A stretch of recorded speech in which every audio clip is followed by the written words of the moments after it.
Today, we're going to hear about one of the jewels of Israeli healthcare, its National Institute for Health Policy.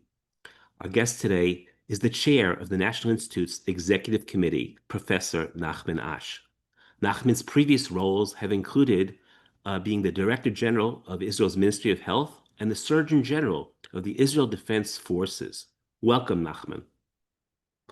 Welcome, Bruce. I'm very happy to be here with you in the Israeli Healthcare Highlights channel. This is a wonderful project, and I'm really proud to be here. Terrific. So please start telling us a little bit about this National Institute in Israel. It's everybody knows it in Israel, healthcare, but I'm not sure that everybody abroad knows it about it. Yeah, I hope that everybody in Israel knows it. I'm not sure as well, but it's a really interesting organization that I'm happy to speak about. It's interesting from the beginning, from the start, from the establishment, because it was established with the 94 National Health Insurance Law. And during the establishment of this law, writing this law, the visionary people who created the law, they understood that they want to supervise, evaluate, follow the law with research in health policy. And the institute was created then in 94 to fill this gap. And since then, for 30 years, we are encouraging and funding research in health policy. And this is our main job, our main purpose. This is, for me, very important. And as I'm a manager in the healthcare for many years, and I know about the work of the Institute, and I see the impact, the influence of the Institute on research in health policy. I think that it has a very important role in Israeli healthcare, in advancing healthcare, in raising issues that we need to discuss, and in getting better decisions about our system. So, Nachman, let me stop you there for a minute. Can you give an example of one of the places where research funded by the National Institute made a difference in how policymakers approached an issue and maybe their subsequent policies? yes, uh, one of the things that we do is initiating research about issues that are very relevant and problematic in our system. For example, we are in the midst of a war since October 7th. And one of the issues that we deal with is mental health, resilience, and giving treatment to many, many people that need this treatment. It's also the result of the COVID pandemic. So one of the issues is how can you enlarge the number of healthcare people that can treat this number of people that need treatment. And the system came with the new role of resilience manager or something like that, the way it's called. And this is a front line of lower capability people who give care, caregivers, that wasn't before. And we are following that with research to see what's the impact of that. Is it that it's a treatment that people give? Is it preventing from other treatments to be given by psychiatrists and so on? Is it efficient and so on? That's terrific. That's terrific. That's a really good example. Now let's go on to things that the Institute does aside from funding research. I know it has a very important role as a convener. Can you talk about that a bit? Yes. So the other we have I'll say that we have three pillars. The first one is research. The second one is organizing conferences and meetings to discuss issues. And the third one is that, well, you know very well, is our journal, the Israel Journal of Health Policy Research. So I'll speak about the second one, the organizing conferences and meetings and policy forums. So what we do in different ways is to bring the most relevant people from the healthcare system and outside the healthcare system to the room. Usually we are about 100 people to discuss certain issues. And during the COVID-19 and also during the war, we created several meetings like that, several forums that discuss issues. So during the war, we discussed mental health in the war. We discussed giving healthcare to the people who left their houses to other places. And we even discussed the health problems of the hostages that come back and how does the healthcare system should prepare for them for the long run, from many years of treatment. And these forums are relevant to the time that they are discussed, and they are discussing issues that matters to many organizations and people in the healthcare system. But we have also what we call the Dead Sea Conference, which is a very important conference done every year. We are now preparing the 23rd conference. And in that conference, we discuss a topic also very relevant to the time of the discussion.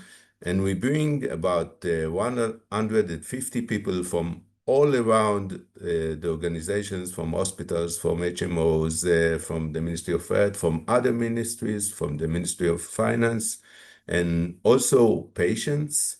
And we discuss the issue after preparing the material for around 3 months. So I'll speak about the next one. We are discussing healthy aging, which is a very important issue. So we created three groups that are working now. Currently, the conference is on December, and the groups are working now and discussing aspect of incentives in healthcare for healthy aging, the manpower, caregivers, and so on, shortage, and other issues, financial issues, and other things. So they prepare a book, really a book, that is people who come to the conference read ahead of time, and then the discussions add more issues that are summarized and updated in the book. The book is given after the conference to the Director General of the Ministry of Health and to the minister, and they are taking whatever they decide to take there. I think that's a great conference. I think I've been at almost all of them since they were started. I think there's like at least two really great things about it. One is that you bring together both the researchers and the analysts and the government people and the private providers and it's really linking up the analysis and research and decision making. And the second is that, of course, everybody comes from an organization. They're not going to push for something that's against the organization. But the institute's been able to create an environment there where people at least a little bit take a step backward and also try to think more broadly and outside the box. And really, new ideas come up and new agreements are reached. It's a great vehicle. You touch a very important aspect of our institute, is that we don't have conflict of interest in the system, and we believe in collaborations, and we work with everyone very well. So we can bring actually all these institutions and organizations, some of them have many conflicts, and actually some of the discussions are very hot. But we give the platform that has a lot of trust from all organizations, and that's the strength of the institute. Now, till now, we've been discussing events that involve mostly Israelis or in Hebrew. Do you also have meeting types where, many of our viewers are from abroad, and many of them would like to play a role in what's happening in Israel to help, to learn? How can people from abroad connect with the work of the National Institute? So the first thing is that we have an international advisory committee, and we have very well-known people from the US, the UK, Italy, Switzerland in this advisory board, and we hear them and we collaborate with them. The second thing is that until the COVID, we had an international conference every 3 years. Since the COVID pandemic and the war, we didn't came back to that, but I hope that we will be able to do it soon. And in this international conference, people from all around the world come and discuss the issues that are relevant to Israel, but they are relevant to many countries. Healthcare systems deal with the same challenges all around the world. And the other thing is that also in our small forums, from once in a while, we bring to Israel, and today we are doing also by tele, we bring lectures and discussions with people abroad.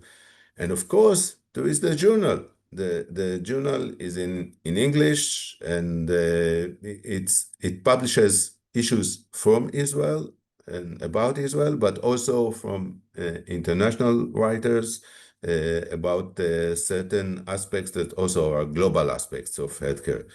So we definitely encourage this kind of collaboration with people abroad. Terrific. For my last question, you've been in the role, I don't know, about a year now. I'm sure much of the role is ensuring continuation in difficult times of the existing forums and traditions and work of the National Institute, both in the research and in the convening. But I'm sure, knowing you for maybe over 20 years, you must have some thoughts, new ideas of new places you want to take the National Institute. Could you share with us maybe one of them?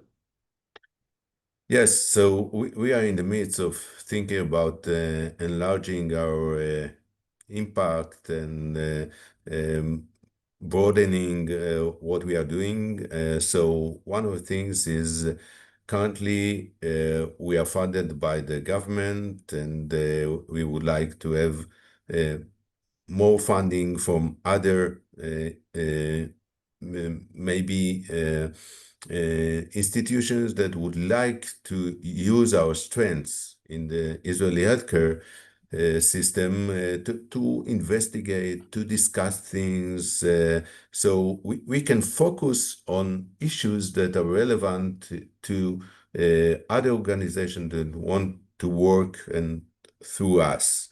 We also, everybody's speaking about AI, so we need also to think what's the role of AI in